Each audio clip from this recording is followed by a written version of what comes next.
Tchiyat HaMetim es algo que requiere mucho fe porque es complicado de explicarlos lógicamente.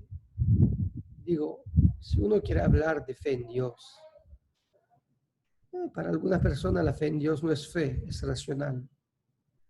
Sería fe de creer que el mundo no tiene un Dios.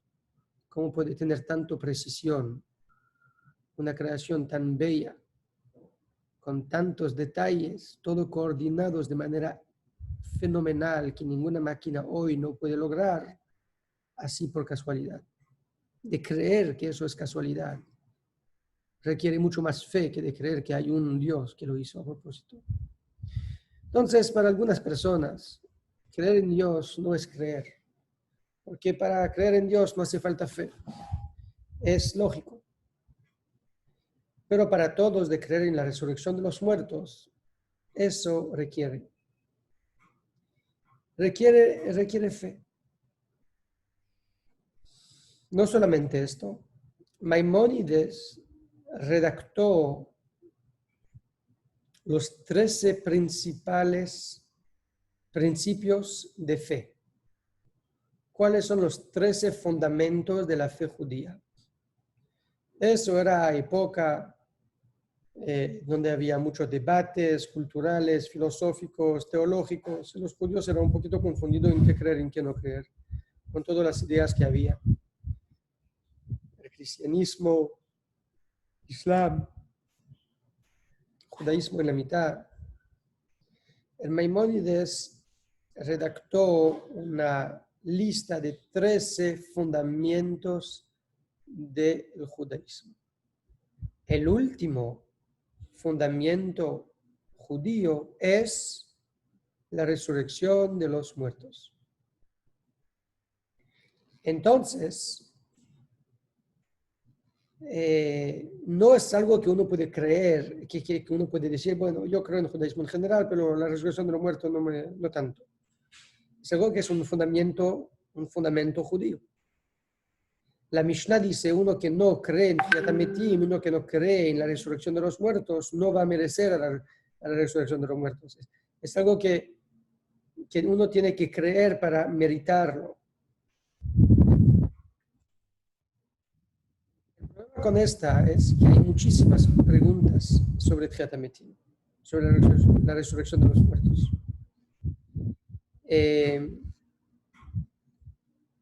Preguntas simples, preguntas complicadas, pero todos difíciles de contestar.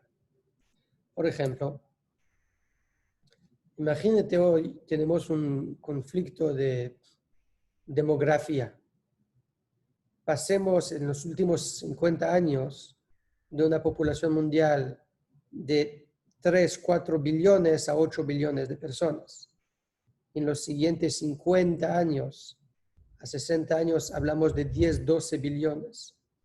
No sabemos dónde van a ir todas esas personas, dónde van a vivir. Imagínate ahorita que tiene que revivir, resucitar toda la gente que vivieron en el mundo desde la creación del mundo. ¿Dónde van a ir? ¿Dónde es el lugar para ellos? Pero hay preguntas simples. La gente se van a levantar de sus tumbas. Dios va a resucitar a los muertos. ¿Cómo se van a levantar?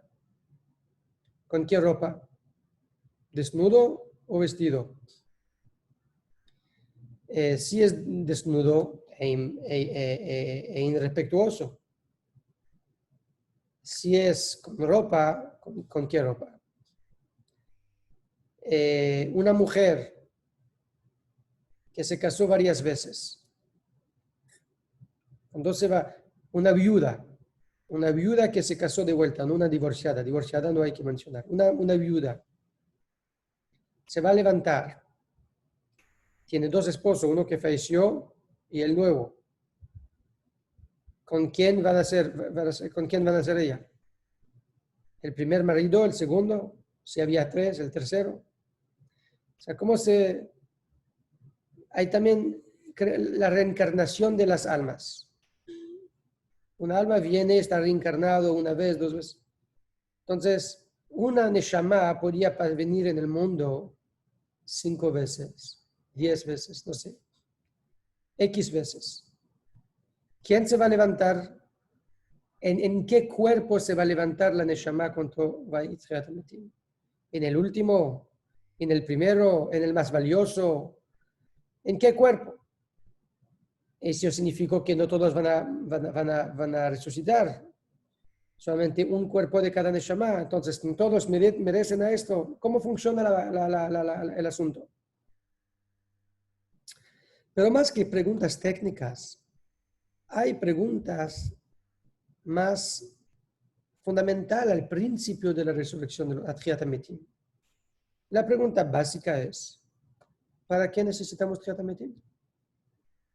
¿Qué hace falta de creer, de tener fe en Tchiat HaMetim? Que tenemos fe en Mashiach, Baruch Hashem, está maravilloso. La humanidad está evolucionando con el tiempo hasta que el momento va a venir, el pueblo judío hizo su misión y traemos Malchut Shaka y aquí en el mundo revelamos la presencia divina y la divinidad del mundo. Mashiach viene, Beis Hamikdash viene, Baruch Hashem, los que viven en la época de Mashiach, Shkoyach para ellos, lograron. Y no que lo que vivieron antes, prepararon al terreno, tiene su mérito. Pero, ¿quién quiere? Y eso es suficiente. Eso es suficiente. Pero, ¿quién quiere vivir vida eterna en ese mundo? ¿Para qué? ¿Alguien le gustaría vivir vida eterna en ese mundo? No hay suficiente problema durante 100 años en el mundo. No quiere los problemas de pagar las cuotas para 1000 años, 2000 años. Obviamente el mundo va a ser diferente. Obviamente el mundo va a ser mejorado. No va a tener pobreza, no va a tener enfermedades. Cierto. Pero ¿a qué hace falta ese mundo? Si el mundo futuro, el Gan Eden es un mundo espiritual, donde no hay malo, ¿quién necesita venir acá? ¿Quién necesita un mundo donde tiene que elaborar para comer? Cada cosa es un esfuerzo. El cuerpo tiene sus necesidades, el alma tiene sus otras necesidades. Y combinar ambos. ¿Para qué? ¿Quién quiere esos conflictos acá? Y el vecino me dijo, no va a tener enfermedades, no va a tener envidia. Entonces, ¿qué beneficio hay acá? ¿En qué estamos mejor acá que en el Gan Eden? Si el Gan Eden está tan bueno, ¿para qué bajar? Y realmente eso es la pregunta, una pregunta fuerte sobre Tchiat HaMetim. Uno podría pensar que la finalidad de la existencia es que las Neshamot van a regresar en el Gan Eden, a vivir en el Gan Eden como Adam Arishon, Adam y Java estaban antes del pecado original. Y regresamos a un mundo perfecto, donde no hay malo, no hay etcétera, no hay nada. Pero tampoco no es un mundo físico donde uno tiene que elaborar para tener su pan. El árbol es un árbol que el árbol mismo tiene su gusto y todo está perfecto. Entonces regresa en el mundo de Neshamot, donde no hace falta nada. ¿Para qué regresar en ese mundo acá? Entonces realmente sobre el propósito de la historia y el fin de la historia y dónde va a terminar la historia, hay una discusión, una machloket, un debate muy, muy famoso y muy pertinente sobre cuál es el propósito del tiempo, cuál es el Hagit Yamim, cuál es el final del tiempo. ¿Okay? Hay Maimónides de un lado y hay Nachmanides del otro. Rambam, Maimónides, dice en su introducción en el último capítulo del Masechet Sanedrin, dice que en realidad el final de la historia, la última etapa de la historia, no es ese mundo. ¿Cuál es el fin de del cuento nuestro? Es el Gan Eden, el mundo espiritual. Entonces, ¿qué hacemos con Tchiat HaMetim? Él mismo está diciendo que Tchiat HaMetim es un fundamento de la fe judía. Si el propósito final es de ir en el Gan Eden espiritual, sin cuerpo, sin nada. La Neshamot está disfrutando de la luz divina y estudian la Torah todo el día, disfrutan de los placeres espirituales. Si eso es el propósito, ¿para qué hace falta Tchiyat HaMetim?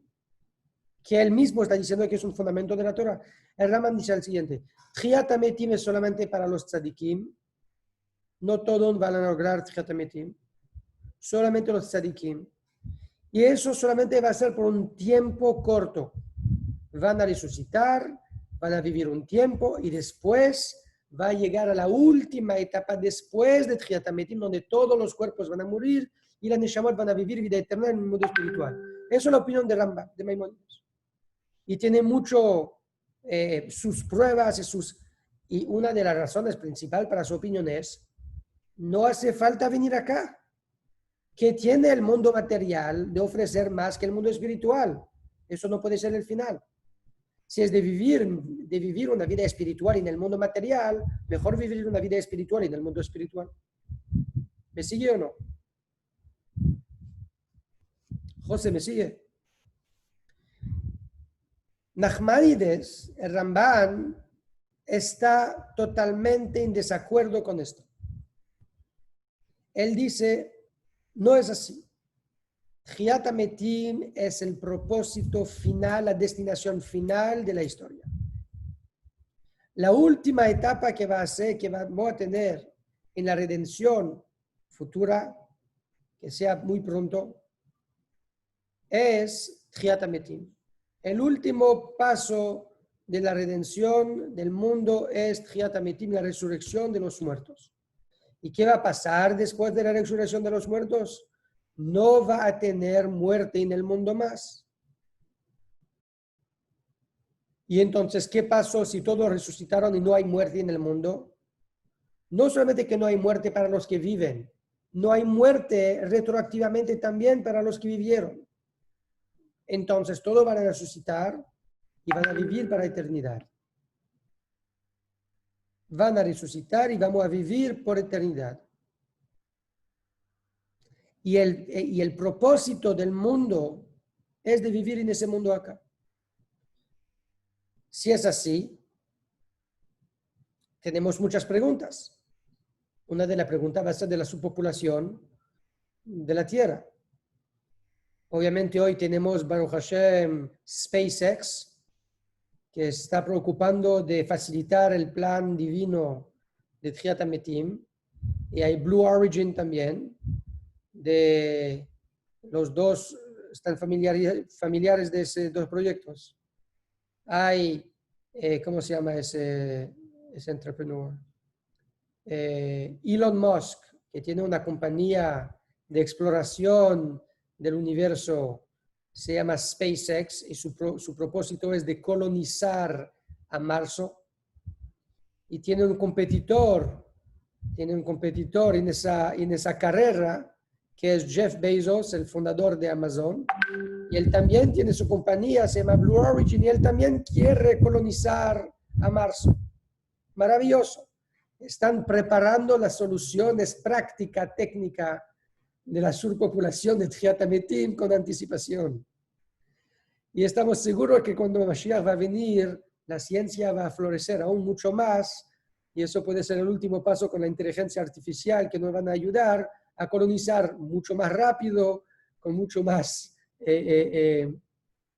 herramienta y mucho más planetas. Ya no hay fin, no hay limitaciones para vivir. Vamos a viajar interplanetar de manera muy rápida y vamos a tener mucho espacio. No vamos a necesitar vivir uno encima del otro. Cada uno va a tener mucho terreno, hay planetas a la infinidad. Así vamos a hacer. Entonces, ¿acaso eso no va a ser una preocupación? Pero sí, en fin, hay ese detalle. Y el detalle es importante. ¿Para qué hay que venir acá? ¿Para qué hay que venir acá?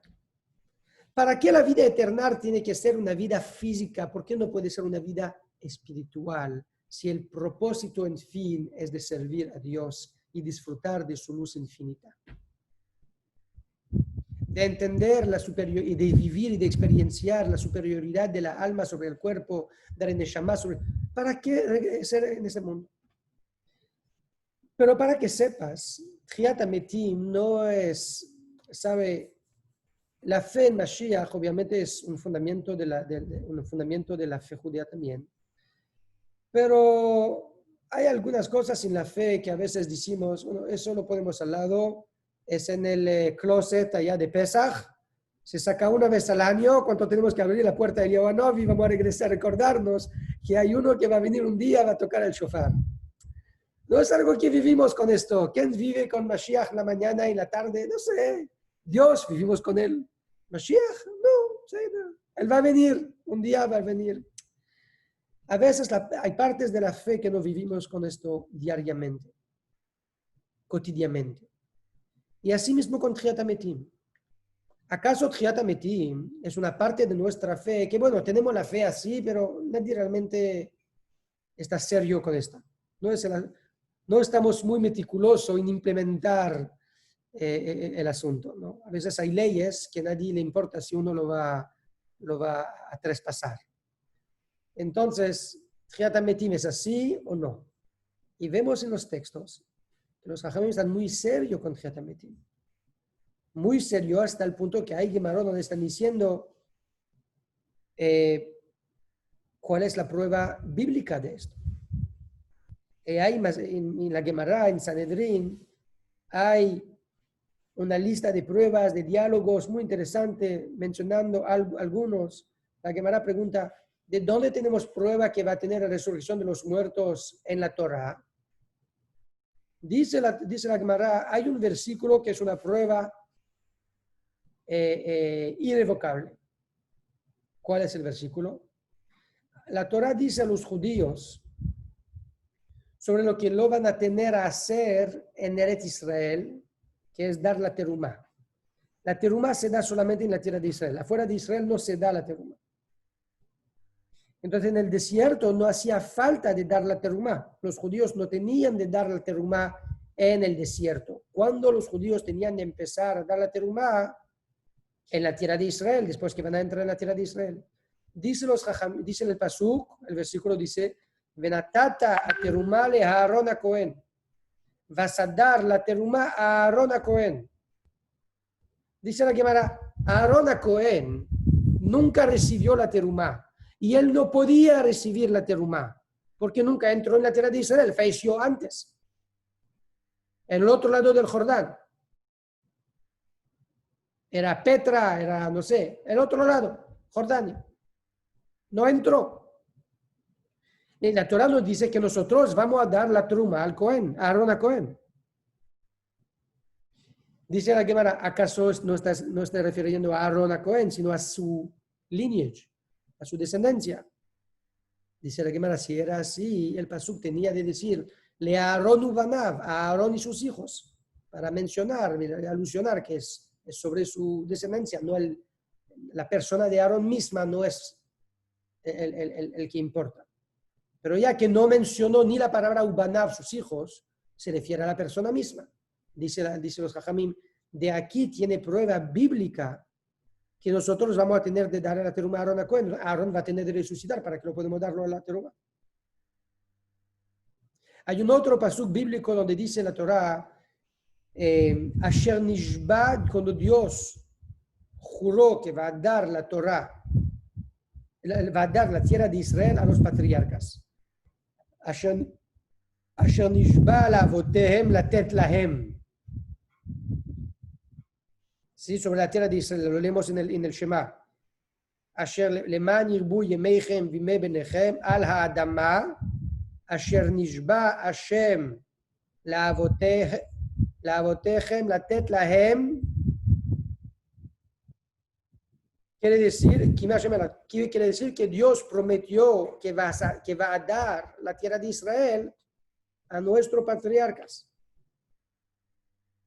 Latet lahem, de darlos a ellos. No, él no prometió a nuestros patriarcas que no vas a dar la tierra a nosotros. Él prometió a Abraham, Isaac y Jacob que lo vas a dar la tierra a ellos. Pero Abraham, Isaac y Jacob recibieron la tierra de Israel. Ellos fallecieron antes que nosotros recibimos la tierra. Entonces, si Dios juró que lo vas a darlo a ellos, la tierra de Israel, ellos van a tener que resucitar para recibirla. Eso es una segunda prueba de Tchiat HaMetim en la Torah. Y le estamos leyendo cada día, 2 veces al día en el Shema. Asher nishba lavoteichem latet lahem, Dios prometió a nuestros patriarcas de darlos a ellos la tierra de Israel. Ellos fallecieron antes de recibirla. Van a tener que resucitar para recibirla. Y hay también en esa Gemara y en otros lugares también, pero hay ahí argumentos lógicos. Ese debate que había, por ejemplo, en el corte del rey sobre Tchiat HaMetim, uno preguntó a los rabanim, pero mira, ¿qué tiene que creer en esto? Es tan far-fetched, es tan, ¿cómo se dice? Pegado a un pelo muy frágil, es muy débil. ¿Para qué necesitan ustedes de creer en Tchiat HaMetim? Y él quería contestar y la hija del emperador dijo, déjame contestar, por favor. Era como un debate de los ministros, los intelectuales, de los jajamim allá. Y uno preguntó eso. Dijo la hija del Keisar, de César, yo quería contestar, por favor. Como sabemos que después de la destrucción del templo, había muchos Jajmei Israel que fueran cerca de los reyes en Roma. Okay. Entonces se acercaron algunos élites del poder, obviamente como ciudadanos de grados, esclavos, subjugados, pero su jochma lo tenía. Dijo la hija, entonces se acercó de ella y la hija del César era muy fascinada de esto, de los judíos, y se interesó mucho al judaísmo y quería contestar esa pregunta y dijo así. Ella preguntó, ¿qué es más fácil de construir un palacio de arena o de construir un palacio de agua? ¿Qué contestaría a ustedes? De arena, obvio. Entonces así contestó el Señor. Palacio de arena, obviamente mucho más fácil. Palacio de agua, ¿cómo uno puede hacer un palacio de agua? Es imposible. El palacio no se me entiende. Dijo, bueno, entonces si es así, dijo, usted no tiene problema en creer, porque usted lo ve, que Dios está creando un ser humano desde una gota de líquido. Eso es muchísimo más difícil que de reconstituir un cuerpo desde un hueso o un pedazo de cuerpo. ¿A qué se refería ella? Al hecho que el cuerpo, aunque después que se decompuesta, siempre hay un pedazo del cuerpo que se guarda para siempre, que no se va a decomposar. Se llama en hebreo el etzem luz, el hueso de luz. Hay que dicen que es un hueso que es encima de la columna vertebral, hay que dicen que es un hueso que es abajo de la columna vertebral. De ningún modo, de todo modo, es un parte del cuerpo que no se destruye con el tiempo. ¿Por qué no se destruye con el tiempo? Hay varias explicaciones. Uno de ellos es que realmente ese parte del cuerpo toma su fuerza solamente de la comida que uno come en Motzei Shabbat. ¿De dónde tiene su vida él? De la comida de Seudat David Malka Meshicha, el Melave Malka. Seudat David, lo que comemos en Motzei Shabbat.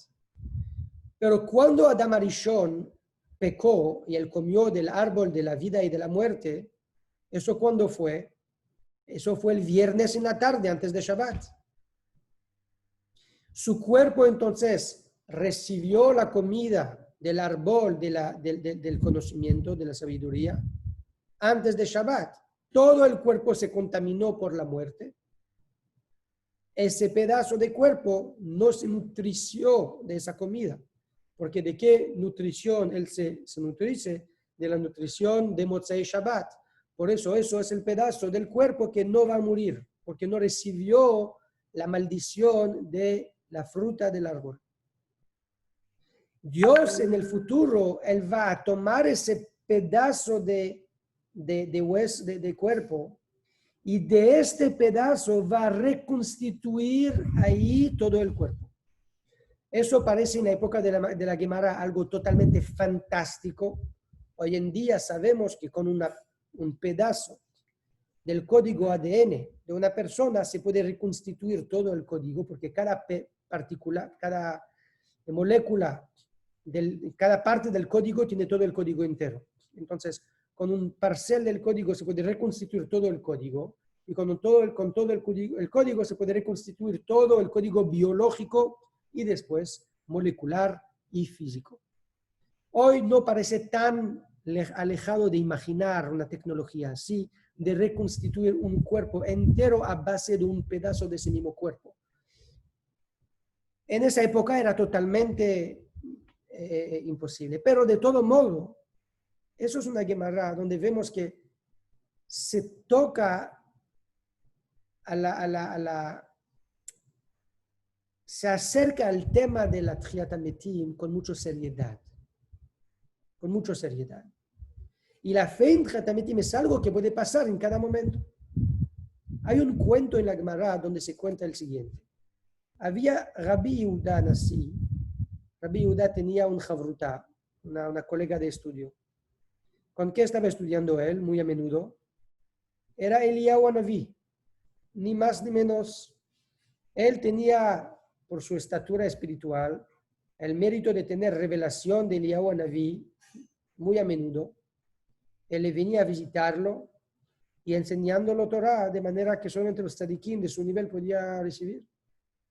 Un día, Rabbi Yehuda pregunta a Eliyahu Hanaví, ¿qué hacen ustedes todo el día? ¿En qué se está ocupando todo el día ustedes? Él dijo, mira, yo cuando empiezo el día, esto, y después voy a despertar a los patriarcas, Abraham, Isaac y Jacob, para que ellos rezan a Dios. Hace su tefila. Yo despertan a su neshamot para que su neshamot puede dar en la tefila a Hashem. Dice la Biblia, wow, increíble ese rezo. Cuéntame más de ese rezo. ¿Cómo funciona el rezo? Ahí también Moshe Rabbeinu, Aaron Cohen, hay un minyan, se hace conjunto. Cuéntame el rezo que hay. Dijo León, no. Eso no se puede hacer junto. Se hace solamente uno por uno. ¿Por qué? Porque así. Es muy simple. Si Abraham, Isaac y Jacob, los tres juntos pueden rezar, juntos, de una vez, enforzan a Dios de traer al Mashiach y traen acá Harita Yamim de una vez. Y ya que no es el momento, Dios no quiere que eso va a pasar ahorita. Entonces, no tengo la autorización de despertarlos todos juntos para que rezan juntos. ¡Wow! ¡Qué poder! Imagínate. Tiene capacidad cada momento de hacer algo para que se cambie el curso de la historia. Rabbi Yehuda era fascinado de la idea. Dijo, dígame, Elio, ¿hay en el mundo físico gente que se puede reunirse junto también y con su capacidad espiritual, su poder espiritual, puede también traer el Mashiach? Dijo Eliyahu Hanaví, sí, hay algunos tzadikim que si se reúnen pueden traer el Mashiach juntos. ¿Cuál fue la pregunta siguiente? Si tú hubieras Rabbi Yehuda, ¿qué hubiera preguntado a Eliyahu Hanaví ahorita? ¿Quién son? ¿Quién son? Dígame dónde están. Yo quiero saber. Y pregunto, ¿no? ¿Quién no? ¿Quién están? ¿Dónde están? Dijo Eliyahu Hanaví, Rabbi Chía ubanav. Rabbi Chía y sus hijos tienen el poder. ¡Wow! Llegó el momento, había una sequía, tenía que rezar, se juntaron Rabbi Chía y sus hijos a rezar juntos para la salvación del pueblo judío. Mira el cuento. Empezaron a rezar la Amidá, dijeron Mashiva Ruach, que hay viento, Dios que trae el viento en la tierra, de inmediato empezó el viento en el mundo. Empezó mucho viento, en la ventana, todo. Umorida Geshem mencionaron, y Dios que trae la lluvia, Umorida Geshem, y baja la lluvia, de inmediato empezó la lluvia. Se acercaron en el siguiente, la siguiente parte de la mida, que es la braja de Mechayemetim. Se acercaron de la braja de Mechayemetim, algo pasó. ¿Qué pasó? Algo muy extraño, pero que causó que todo el rezo se acabó de una vez y todos se escaparon de la sinagoga. ¿Cuál fue la historia? En el cielo, en ese momento, había un terremoto. Entendieron que estos señores, este Tadikim, ya están para decir Tchiyat HaMetim. Y si ellos lo van a decir, vamos a tener de hacerlo.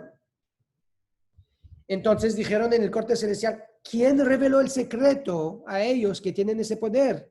Que se reunieron para hacerlo. Entonces dijeron todos los ángeles, el único que se está caminando en el mundo allá de manera a menudo, ¿quién es? Es Eliyahu Naví. Es todo el tiempo allá abajo, de una casa a la otra, de un lugar al otro. Él seguramente reveló el secreto a ellos. Llevaron a Eliyahu Naví, lo castigaron pegándolo con bastones de fuego, 60 golpes. No sé qué dolor tiene 60 golpes de bastones de fuego, pero aparentemente era un sufrimiento muy duro. Y tenía ahorita no solamente su castigo, tenía que pararlos. ¿Qué hizo entonces?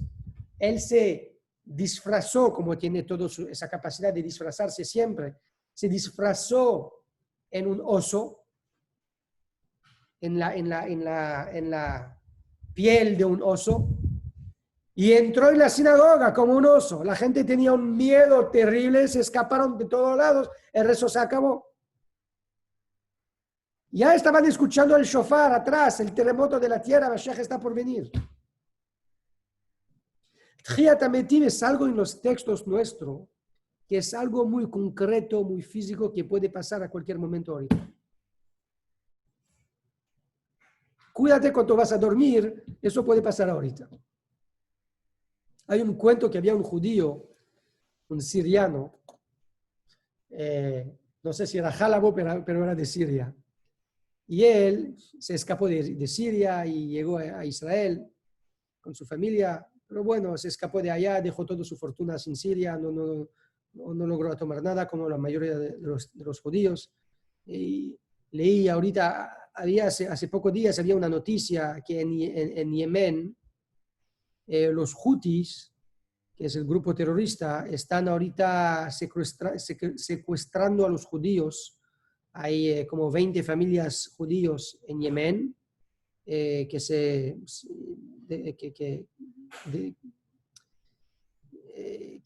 quedaron allí. Y ellos los secuestraron, confiscaron a todos su fortuna y están ahorita secuestrados sin nada. Le bloquearon de comprar ni comida ni nada. Están en una situación muy difícil. Lo quieren expatriar de la tierra. Eso sería la buena noticia para ellos, porque ahorita están. Entonces, en el contexto de esa noticia, dijeron que en la época que los judíos fueron expulsados de las tierras árabes, principalmente Egipto, Siria, Irak, Irán y África del Norte, Marruecos, Tunisia, Alger, había 15 billones de dólares dejado atrás. Y eso no es con acumulación de la valor que tenía en los 50 representado para la economía hoy, sino 15 billones de dólares en los años 50. ¿Cuánto es la valor de 15 billones de dólares 70 años después? Yo lo dejo a los economistas del grupo de calcularlos. Pero era una fortuna absoluta. Ese judío entonces era un judío también que Baruch Hashem tenía patrimonio en Siria, se escapó, su familia llegó a Israel sin nada, pero sí tenía algunos kelim, algunos utensilios muy valorosos, muy especiales, hechos a mano, de oro, de plata, con muy artística, cosas muy valiosas. Antes que falleció, y él nunca quería venderlos, estaba muy pobre, pero no quería dejarse vender esas cosas. Cuando él estaba para fallecer, su familia tenía una viuda. El rabino dijo: Rabbi, ¿acaso quiere vender esto para tu familia? Van a vivir acá, no tiene nada. Él dijo: eso no se vende.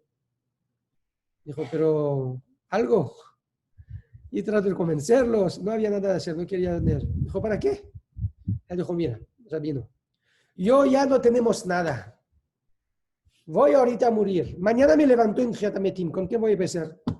¿Con qué voy a empezar? No hay un shekel. Déjame este utensilio, me levantó, tengo algo para empezar. La fe judía en Giatametim era su cuenta de oro preparado, ¿no? Pero la fe de Giatametim es algo muy concreto. Y hay que entender, primeramente, el punto de esa fe y obviamente mucho más para qué y qué es la idea de atrás. Antes de todo, técnicamente hay un Midrash Giatametim que tiene una lista de 10 preguntas. Una persona enferma que se le va a levantar, por ejemplo, se va a levantar enfermo o sano. Una persona que tenía un defecto en el cuerpo, le faltaba un dedo, estaba ciego, estaba paralizado. ¿Cómo se le va a levantar? ¿Enfermo como se quitó el mundo o sano? Tenía un problema en el corazón, tenía un problema en la espalda. Dicen los Jajamim, se va a levantar enfermo, porque si se va a levantar sano, la gente no le van a reconocer. Va a decir: no, eso no eres tú. Mi papá estaba ciego, tú no estás ciego. Mi papá era esto, mi abuelo estaba así. No eres tú, eres falso, charlatán.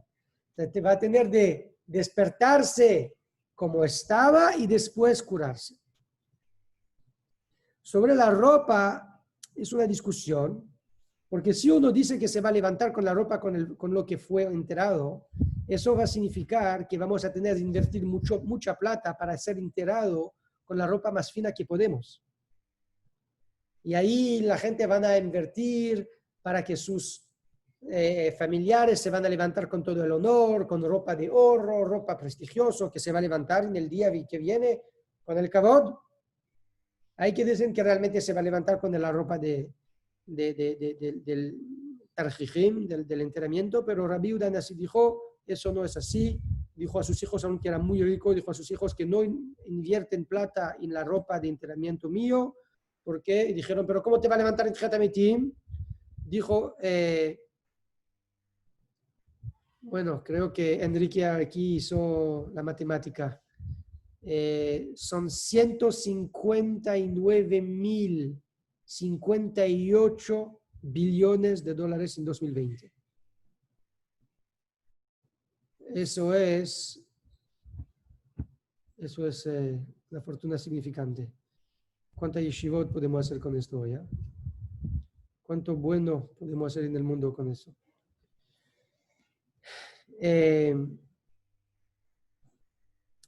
Entonces, él dijo: no, la gente se van a levantar con la ropa que estaba acostumbrado de vestir. No con la ropa con la cual fue enterrado, sino con la ropa con la cual vivieron. ¿Qué pasó con una viuda? ¿Con qué esposo va a vivir? Bueno, dicen ahí, Moishe Rabbeinu va a ser allá. Usted lo puede preguntar las preguntas que quiere, es el más jajam de todo el mundo. Pero realmente dijeron que, lógicamente, hay una respuesta. ¿Y cuál es? Que cuando una persona fallece, hay dos maneras de salirse del compromiso de un casamiento, de un matrimonio: divorcio o muerte. En ese sentido, cuando una persona fallece, se está saliendo del matrimonio, y por eso la mujer se puede casarse con otra persona después. Entonces, él es como divorciado, no es que es divorciado, pero está afuera del matrimonio, cuando el último, es el último con el cual fue casado. Puede ser que el segundo sea la mayoría de la vida, puede ser que el segundo será una minoría de la vida, no se sabe, se puede ser de distintas formas, pero de todo modo sí es que él dice que puede ser con el último. Yo tengo una objeción con esto porque si es así, entonces, cuando ambos fallecieron, ya no están casados tampoco. Cuando se van a levantar, ¿por qué tienen que ser juntos? Están ya liberados. Entonces, la respuesta está miti-miti. Y hay la pregunta que preguntemos sobre la reencarnación de la Neshamot, ¿no? ¿Quién se va a levantar? Realmente tenemos, el Arizal nos dice que, por ejemplo, Nadav y Avihu, los hijos de Aarón, fallecieron joven, pero su Neshama regresó en la Neshama de Pinchas, y después esa misma Neshama regresó en la Neshama de Eliyahu Hanaví, y eso mismo regresó en la Neshama de Rabbi Elazar ben Azariah. Entonces vemos que hay distintas, pero en fin, cada uno no era la misma persona. Pinchas no era el profeta líder del pueblo judío, y Eliyahu Hanaví no era los hijos de Aarón, el pastor. O sea, aunque la Neshama regresa, pero las vidas son distintas, las personas son distintas, entonces son las personas y sus vidas que se van a resucitar.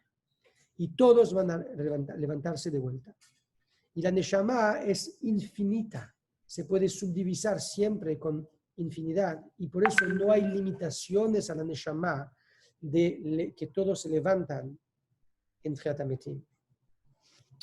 Pero para concluir nuestro shiur, yo veo que es un poco tarde y hay que concluir. Mencionemos, en fin, la pregunta más importante. ¿Y eso qué es? ¿Qué hace falta de vivir en ese mundo para eternidad? ¿Qué hace falta que el final de la historia es acá? ¿Por qué Maimónides no puede tener la voz principal? Que en realidad los Jajamim dicen que Nachmanides tiene razón y no están de acuerdo con Maimónides en ese caso, que Tchiat HaMetim es el final de la historia y que el último destinación es acá. ¿Y eso para qué? ¿Para qué hace falta que en el mundo con Mashiach, donde entendemos el valor de la Neshama y la bajeza del cuerpo, tiene que vivir con el cuerpo? Déjame tranquilo del cuerpo, déjame vivir tranquilo con mi Neshama, porque ya entendí que el cuerpo es inferior. Y en fin, eso es una idea revolucionaria. Para entenderla, hay que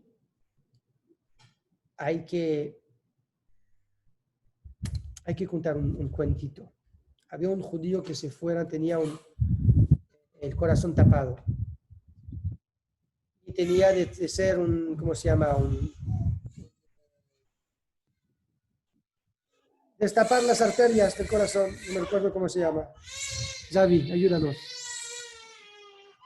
Cateterismo. Gracias. Entonces, él, cuando se fue para ser operado, le dijeron los doctores, mira, está tapado de todos lados. Es casi 100%, o sea, muy poco lo que puede pasar, el sangre que puede pasar. Y él de una vez llamó a un rabino y pidió al rabino que lo chequea su tefilín. Chequearon su tefilín. Faltaba en su tefilín 2 letras. El Lamed y el Bet. Lamed y Bet junto es Lev, corazón. Obviamente pasó su operación y lo hicieron y Baruch Hashem muy bien, pero regresó muy sano y siguió muy sano y cambió su tefilín. El punto que quiero traer con ese cuento es,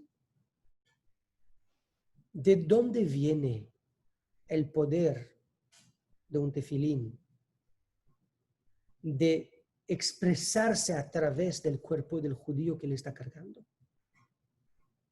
El tefilín es algo que es cuero, es piel de vaca que comía paja, que tiene ese pergamino, ese cúbico de cuero de fuerza para expresar e influir el cuerpo del judío que le está cargando.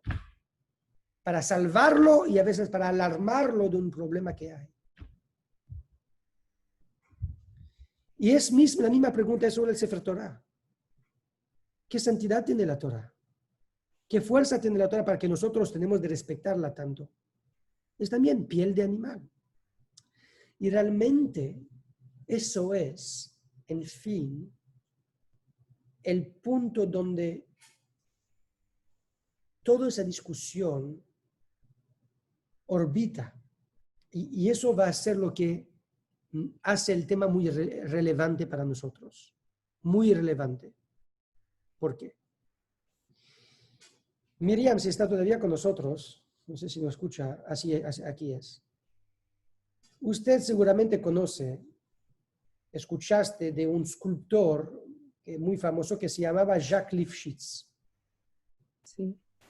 Jacques Lifshitz era un judío que nació, creo, en Lituania, al final del siglo XIX, pero emigró muy rápidamente al principio del siglo XX, emigró en París.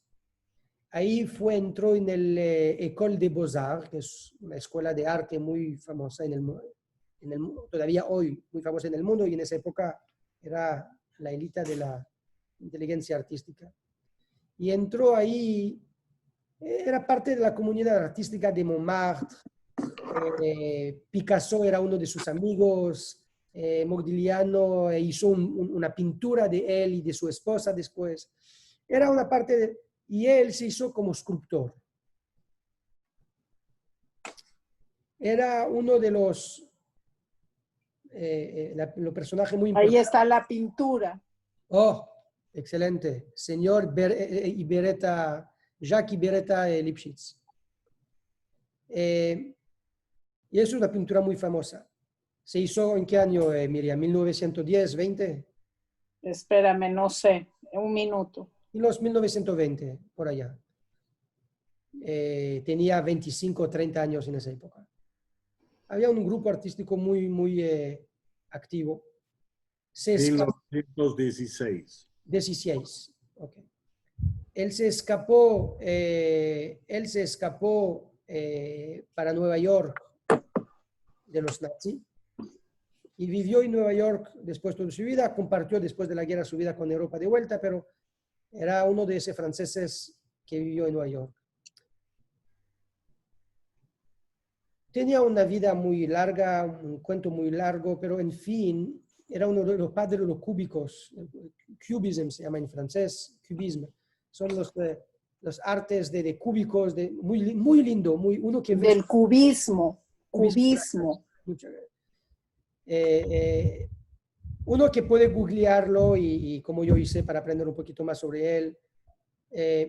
En verdad es muy lindo, su arte es muy lindo. De ver la escultura de él, está tan libre a la interpretación de cada uno, y maravilloso, de verdad maravilloso.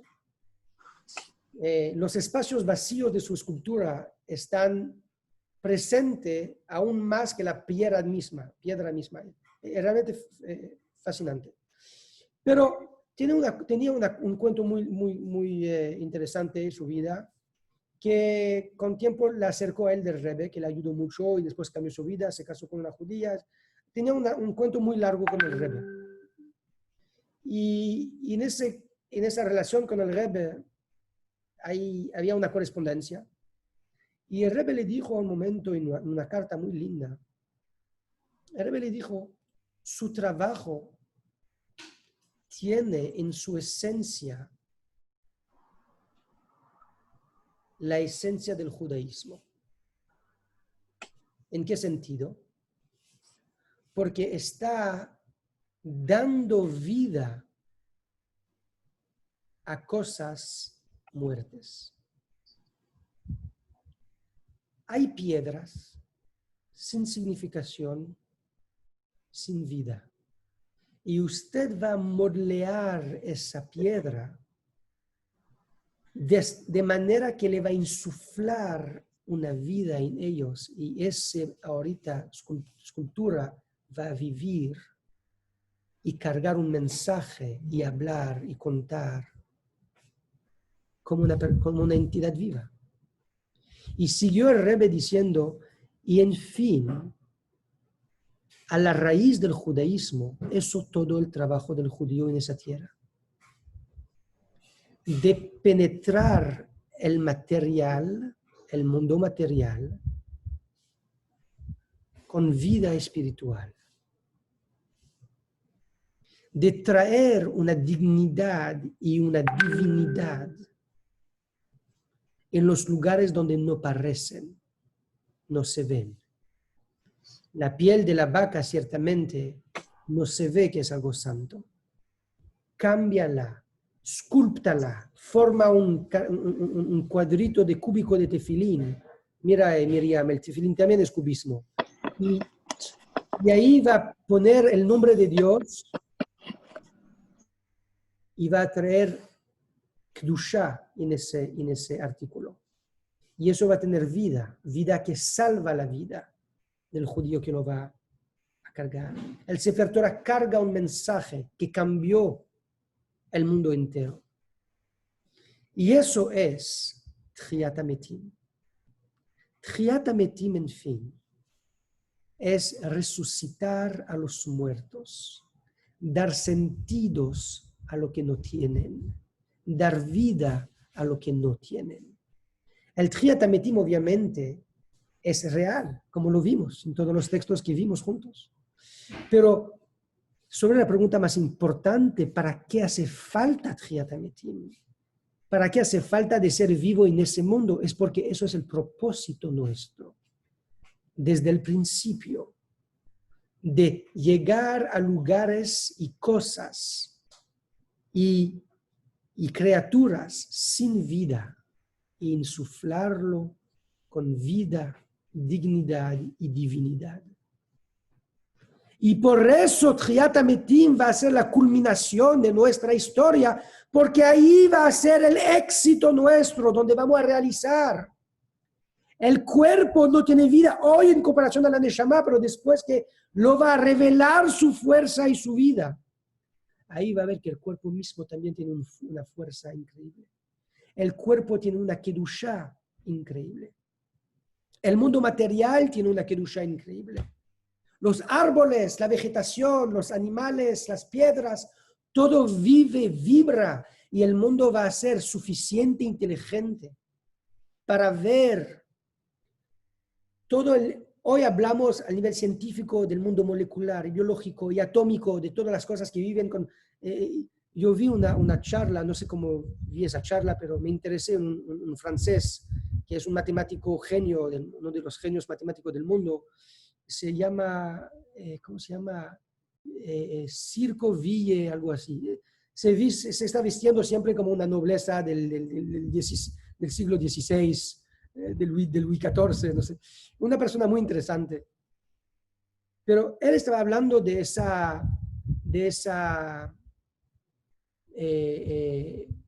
fórmula, ecuación, de esa ecuación de uno que se llama ecuación de Constanza. No recuerdo el nombre precisamente, pero creo que eso es. Dijo, eso es mi ecuación favorita, la más bella que tengo en el mundo. ¿Y por qué? Dijo, porque ahí tiene de ver el entendimiento matemático que todo el mundo vive solamente de particulares microscópicas, parte de otros organismos que ellos también están solamente en parte microscópica.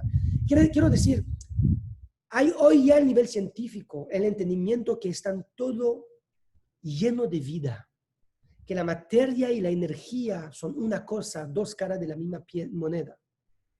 Pero en la época de Mashiach, eso se va a revelar. La divinidad, la palabra de Dios en la creación va a ser revelada. La palabra que Dios dice que sea la luz, y eso hace la luz. Cuando uno va a ver la luz, va a ver la palabra de Dios que dice Yehi Or, se ve la luz. Tache haaretz deshe, va a ver la tierra y va a ver la palabra de Dios que da la vida a la tierra para crecer vegetaciones. La Tchiyat HaMetim realmente que es, no es solamente la resucitación de las personas muertas, es la resucitación del mundo, donde Él no cambia tanto, pero los observantes van a ver que todo ese mundo es un mundo lleno de divinidad lleno de dignidad, lleno de nobleza, lleno de bondad. Eso es la época de Mashiach y eso es Tchiat HaMetim. Y para concluir, mi última palabra voy a decir, si nosotros queremos hoy tener una lección de ese Tchiat HaMetim, aparte de la fe que eso va a pasar cada día, Bezrat Hashem, pero hoy en día nosotros vivir con esa idea. ¿Cuál es el propósito de estudiar de esto? Y voy a decir eso lo que me ocurrió a mí. Preparando ese shiur, nunca tenía ese pensamiento antes. Pero preparando ese shiur pensé el siguiente. ¿Qué significa entonces Tchiat HaMetim para nosotros? Sería el siguiente. Cuando uno ve al prójimo, tú puedes ver su parte muerte, su parte negativa. Y si es así, no hiciste nada. No lo mataste, pero no hiciste nada. Pero si tú decides de ver algo, de esculptarlo en tu mente, a observar la parte de dignidad, la parte de humanidad a la cara de Dios, su divinidad, su nobleza, usted mismo va a insuflir vida y divinidad en esa persona. De mirar a las cosas con la dignidad que ellos merecen, eso es hacer Tchiat HaMetim en nuestra vida hoy mismo. De saber apreciar la gente y las cosas que nos rodean por la bondad y el maravilloso que tienen. Es dar vida a lo que tienen. Y con el más vida que tenemos alrededor nuestro, nosotros vivimos más también. Que logramos entonces de vivir con Tchiat HaMetim nosotros ya hoy mismo, y que con todo esto llegamos muy pronto, Bezrat Hashem, a la Tchiat HaMetim general que Hashem trae con Mashiach Tzidkeinu, Bimheiro Beyomeinu. Amén. יישר כוח. Amén, chicos. Amén.